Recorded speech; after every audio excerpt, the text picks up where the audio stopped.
All right, it is homework time. I want you to practice with this one here, blur number 3.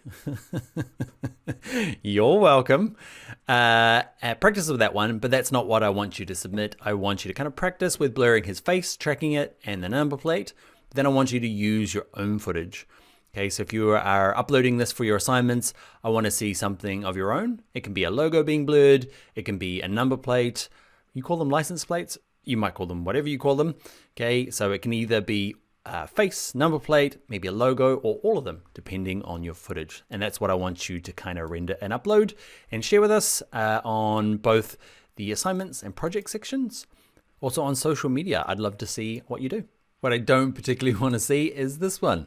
That is for your enjoyment only. I want you to practice with this one and imagine this shoot.